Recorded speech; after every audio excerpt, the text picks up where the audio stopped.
about what we talked about. Pero ito lang yung gusto ko sabihin din sa mga tao. Hindi ba dahil kasi hindi alam ng mga tao or walang picture na lumalabas ay hindi ko ginagawa.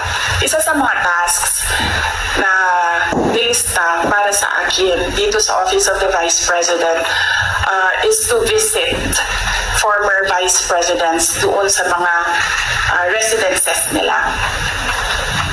Ang una kong nabisita, syempre, hindi alam ng mga tao kasi wala namang lumabas na picture, but mag-excuse lang ako sa family.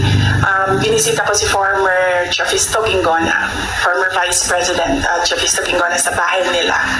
So, I was welcomed there by the family. Nakausap din kami ni Sir.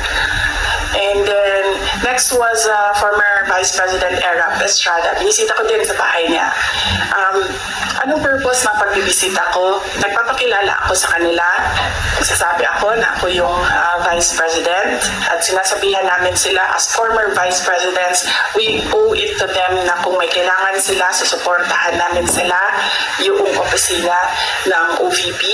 And we invite them to lend us memorabilia para sa Office of the Vice President Museum.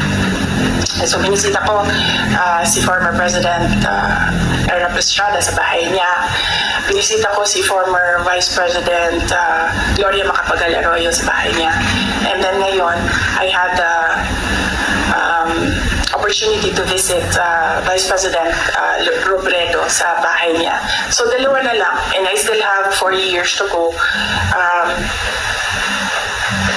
Dalawa na lang ang hindi ko pa nabibisita sa bahay nila. Si former VP Binay and former VP De Castro.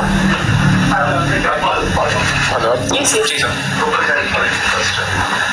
Ma'am, yung comment niyo po doon sa sinabi po ni spokesperson ni Vice President Lenny na si Sir Barry na feel nila nagamit po sila, nagamit po ninyo sila. Hindi ko na sasagutin si Barry. Kung meron akong sasagutin, dito lang ako sa taas. Si Vice President Lenny or si President Marcos or si Zaldico or si Martin Romualdez. For clarification, ma'am, yung meeting with Vice President Lenny, was it planned po or hindi planado yung pagpunta po natin doon?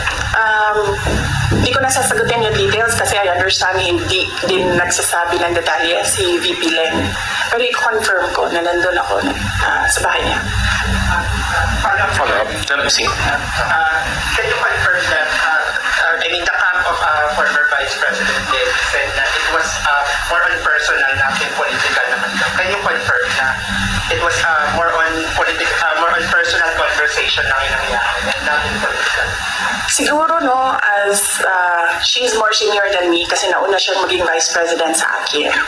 Kung meron nang dapat magsalita, siguro dapat si Vice President Lenny yun kasi bahay niya yun and siya yung binisita.